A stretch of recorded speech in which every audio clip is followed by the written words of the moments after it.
Welcome to today's episode of the Declutter Hub podcast, your channel for super easy, no-nonsense advice on how to declutter and organise your home. Please welcome your hosts, professional organisers Ingrid Jansen and Lesley Spellman.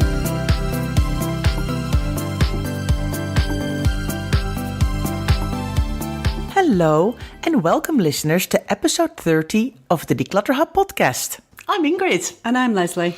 If you have clutter and want to sort it out, this is the show for you. In today's episode, Lesley and I are talking about planning a house move, since our listeners have asked us for more information. We both realize that planning a house move is quite a big task, and in this podcast we touch upon the highlights. Both Lesley and I have moved nationally and internationally, and we know a thing or two about moving house. Lesley, very long list of things to go through, isn't it? Yeah, and I think, it's an interesting one really, because we just can't cover everything. Otherwise we'd be here, it would be a 3.5 hour podcast. And so I think we'll just give people some pointers, and then I think we're going to produce a checklist, aren't we, to go along with the podcast. Yeah. That'll go into a little bit more detail. Definitely. So I think that's really important to note down. So we're not going to tell you everything you need to know, because that would be a little bit on the long side. So, of course, I know what we're going to get started with, and it's my favorite thing.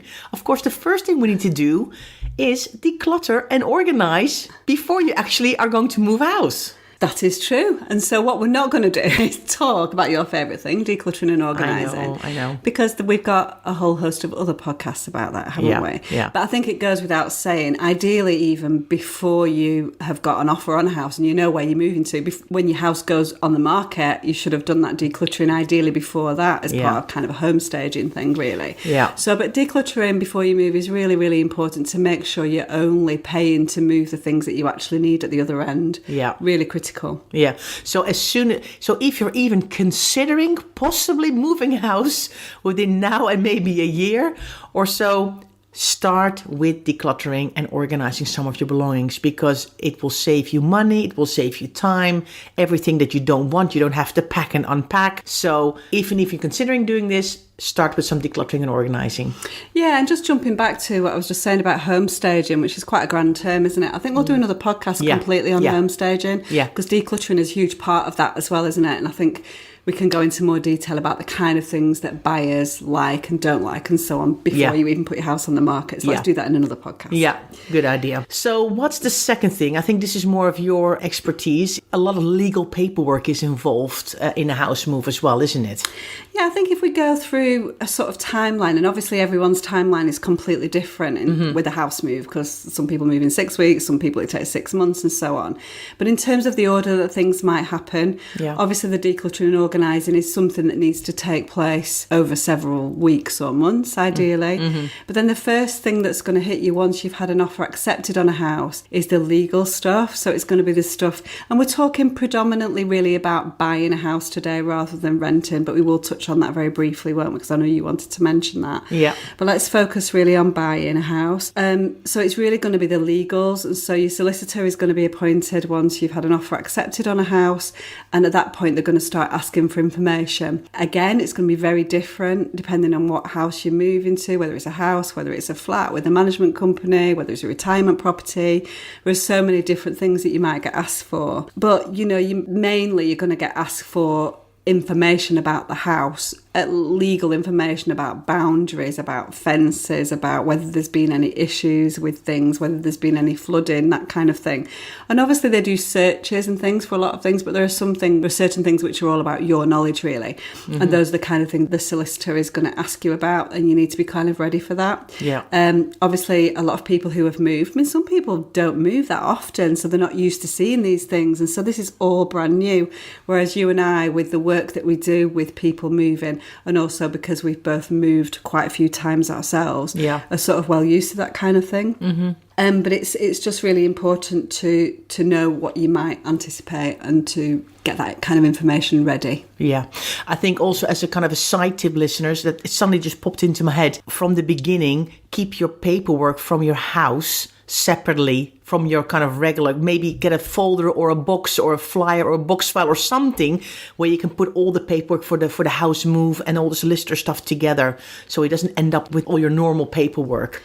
Yeah, you almost need a chronology, don't you? And you need to keep, there's so much that comes in over that period in time. It's just keeping on top of exactly what needs to be done. Yeah. And it's responding really quickly to that if you can, so that you can keep it moving along. Because the last thing you want is for you to be delaying things. The bottom line is you can't influence what the person that's buying your house does. If you're in a chain, you can't influence the other people, but you can control your bit of it, which is the sort of sale of your property. Yeah. Of course, if you are in a rental property, make sure that you check your contract and see how much notice you need to give to your landlord. Do you need to return keys at a certain time? Do you need to leave the property in a certain state?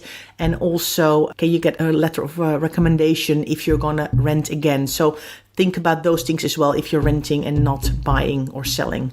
Perfect. So I think we should leave the legal people to talk about the legal stuff because we know nothing about it really, apart from a very small amount. But basically, you need to be ready for that legal paperwork coming, I think. That's what we wanted to say about that. Yeah.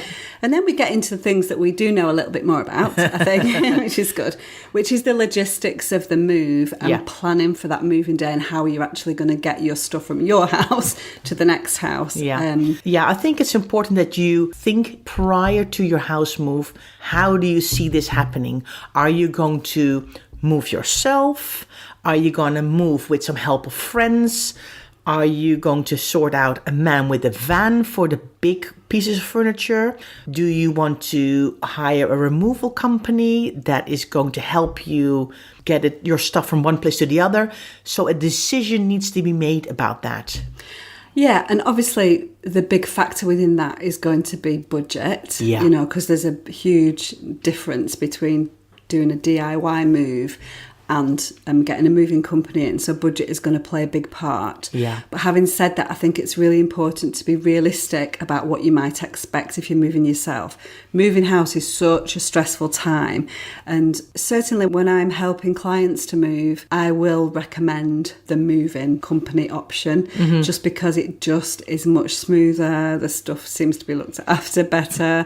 It just seems to logistically take the stress down a little bit because they know exactly what they're doing for the most part. Yeah. So if we went down this route, we'll jump back to DIY in a minute, or a man with van as well, which is kind of a halfway house, isn't it? Yeah. But if we go for a full-blown moving company, I think that yes, they're going to move your stuff from A to B. The things that I think that you need to consider, obviously get 2 or 3 moving companies round to do quotations for you. Yeah. And it's really important to be able to see through the jargon. So they're going to talk about a lot of things. They're going to talk about a packing service. They're going to talk about an unpacking service. They're going to talk about insurance.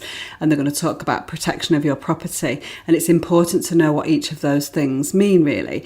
So if I can, will always get the house packed up for a client. Normally, obviously it depends on the amount of stuff, but I'm doing a house move on Friday. And so the packing of the whole house, and this is what a 3-bedroom property, is about £200-250 really. I quite often oversee house moves. If I were to then pack that house up for the client, it would probably be a lot more than £250 if I were to do that. Yeah. And a lot more stressful, and the stuff wouldn't be insured because I'm not a packer. I'm not somebody who's used to packing things up really effectively and fragiles and breakables and things like that. Yeah. So I think it's really important. So a packing, if you can afford it, is a really good option that's definitely going to smooth the process. Yeah. I think that's completely right, because they are so quick. I remember my house move from Holland to Ireland, where I was before I came to the UK. It was just these 5 guys. They were super efficient. They came in at 7:30 or 8 o'clock in the morning. And by the time it was 1 o'clock, my whole house was packed. And it was a 2-floor, 4-bedroom house. And it was just unbelievable because they're so efficient and they're used to it and they know exactly what kind of boxes to use for what kind of stuff. And they've got specialty boxes for clothes with hanging rails in them. So I felt really spoiled. I thought that was for me. I think the packing is the dreading part. I don't mind the unpacking, but the packing, oh my gosh. So if you can afford that, I think it's definitely worth looking into. If you have a removal company over, and I agree with you, have 2 or 3 at least quotes, but also say, okay, how much will it be on top of this if I have it packed? Yeah, absolutely. Or unpacked. Definitely look at that. And then they tend to come in. So what's happening with the move that I'm doing on Friday is that they're then coming in on Thursday. They'll do the pack on Thursday. We're going to talk a little bit about the logistics of the move, aren't we, and what you need to do yourself to prepare for that. But in terms of when you're at this stage, we're just talking to moving companies about the kind of services they offer, and we'll come back a little bit later to the logistics of that. Yeah. So it's important to look at the packing service that they offer. They'll also offer an unpacking service. Yeah. Now, only to know that what they're not going to do when they do that unpack is they're not going to put your stuff away for you, sadly. All they're going to do is they're going to unpack, remove the boxes, remove the paper that they've packed things in, and they're going to put things on surfaces. So what you're going to have is you're going to have the whole of your kitchen equipment all on your kitchen work surface or on a floor or on a table. I think that it can be quite overwhelming sometimes if everything gets unpacked, and on moving day you've got to do that. So when I'm working with clients, we tend to unpack ourselves so we can do it much more systematically. We can organise it well, and it's not as overwhelming as it might be otherwise. Yeah. But that's entirely up to you. But that's what an unpacking service is. Yeah, just realize also when you have the quotes coming in that a lot of it is based on distance. So for example, if you move just around the corner, it's the time that it takes to pack, but then they don't have to put a lot of the budget towards actually the traveling. My move from Holland to Ireland was very expensive. Thank God it was paid for, but that was, we're talking, I think 6,000 euros at the time. And that was, 13, 14 years ago, because of course my stuff had to go over 2 stretches of land and 2 stretches of water. And then of course, 4 years later, I moved from Ireland to here in the UK 10 years ago. And that was, I think, about 4 or 4,500 euros at the time. So because the distance was shorter, if you move just around the corner, it might not be as expensive as you think it's going to be. So it really makes sense to get those quotes in to get an idea. Yeah, and I think an international move, yours is not so bad because at least they could go by land. When I moved from America, mine had to go into a shipping container and then it was 12 weeks till it arrived. And so logistically, that was much harder both ways, really. But let's not go into all of the moving to Australia. So it's because we could just be here for hours and hours. But yeah, look at the packing service, look at the unpacking service, obviously look at the price. It's important to look at the insurances because you're going to get offered insurance from them. Just know that a lot of household insurance policies do include cover when you're moving your stuff from one house to the other, but obviously check that out before you make a decision on it. The other important thing that I think is really important is to talk to them about how they're going to protect your property while they're moving it. So what is going to happen with the beds? Are they going to get wrapped in blankets? How do they protect? Obviously there's things that are in boxes, but your actual, furniture, things like that, how do they protect that? And also, how do they protect your home, that you, either the one that you're leaving or the one that you're going into? Do they put carpet protectors down? When you're going for a more expensive moving company, those are the things that you might want to expect. And those are the kind of things that you absolutely should ask for. So you say right from the word go what your expectations are, because the last thing you want on a soggy winter's day in January is 6 or 7 removal men traipsing back and forth with muddy feet in your brand new beautiful house that you've just bought with a cream carpet. And so you need to think about those kind of things as well. Yeah. So protection's really important. Yeah. And I think the last thing I would like to mention on this, and I think then when you can move on to the next thing, is that you cannot put dangerous liquids in a moving van. That's right. So anything that probably has to do with gas or oil or anything other that is explodable cannot be put into a moving van. Yeah, flammables in particular. And then dangerous liquids and things like that. Yeah, okay. Exactly. Right. So, let's move on to pre-move planning then, Lesley. Okay. So everything's ticking along quite nicely. Your legals are all happening. You know that you're getting closer to your exchange or your completion of your completion date. So what are the kinds of things that you need to think about, really?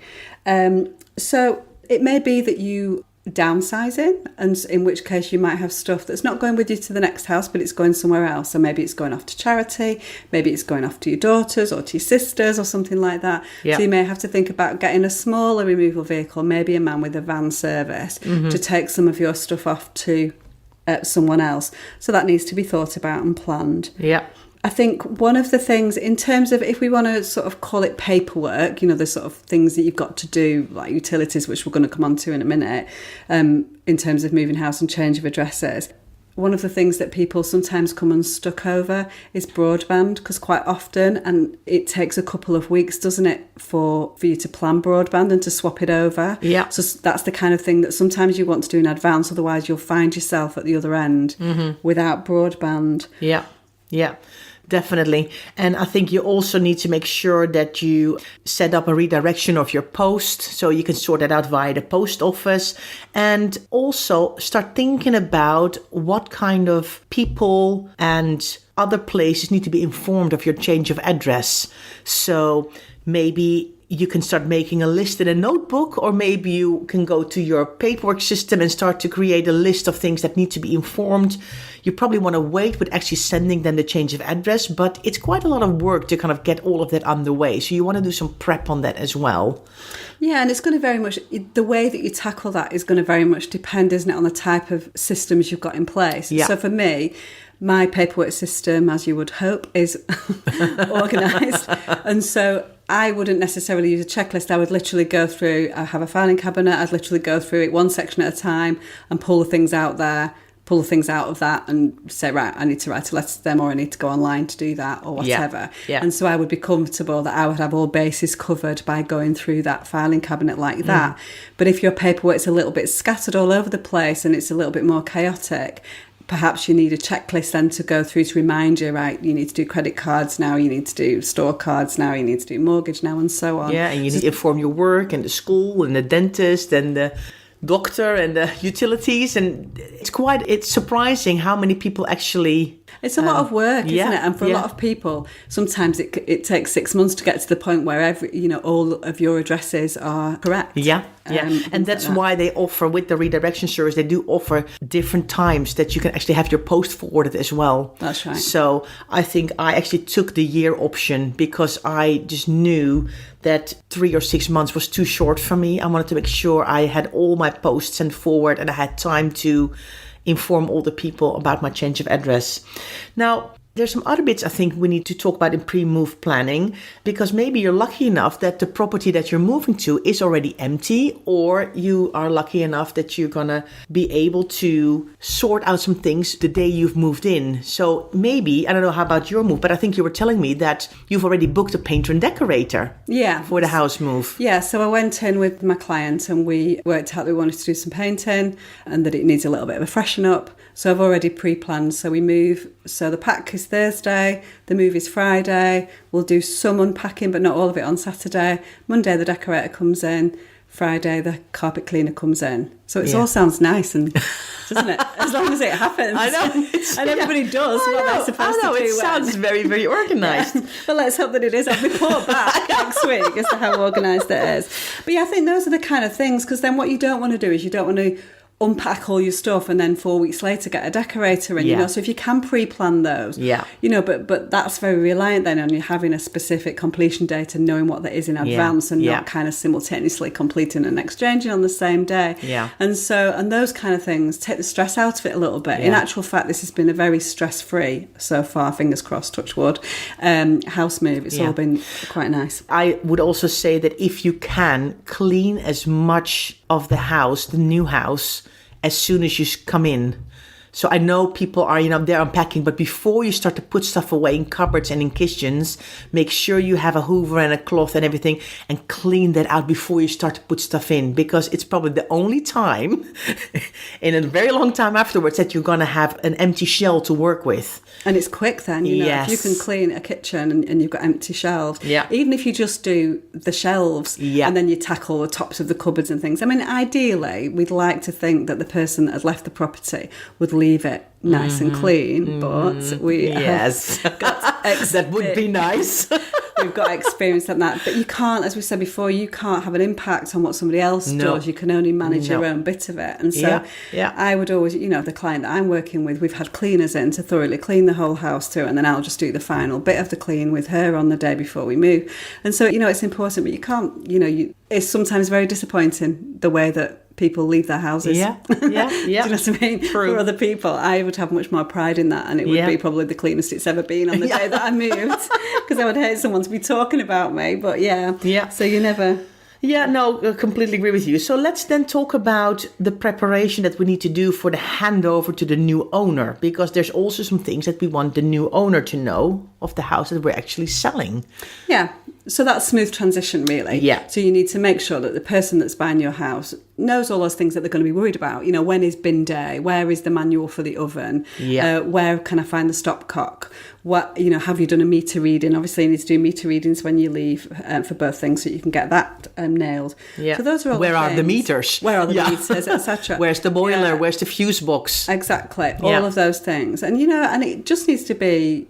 You know, ideally on your work surface, a nice little letter. It's nice to get some welcome. People might leave a bottle of wine or some flowers. I'm not suggesting that's not essential, but that's quite a nice thing to do when someone moves in. But just with a note saying these are all the things that you need to know, and then put all the manuals perhaps either in a drawer, in a kitchen drawer or something like that, or somewhere that someone can find them all. And also, I think if there is a specialist service, a special stone or a special wood in your house that needs a certain cleaning solution, then maybe you want to leave that behind if you don't need it in your new house, and maybe put that extra in the note saying this is a specialist stone or tile and it needs this type of cleaning, and here's the thing. Yeah. Because that I think is really, really helpful. Just those little strange things about your house that you know that is going to be much easier if you tell somebody about before you kind of move in. Yeah. So then are we there? Is that everything we need to mention about the handover to the new owners? I think so. Yeah, just to be nice to them, to try and tell them everything that you think they need to know, really. Excellent. So now we are in the day before the move, or just a couple of days before the move. A lot to do on that day. I would definitely make sure that you gather what you need overnight. So make an overnight bag, or just in case, maybe an overnight bag for 2 nights in case it all goes horribly wrong or something happens. So you have some stuff with you that you can set up.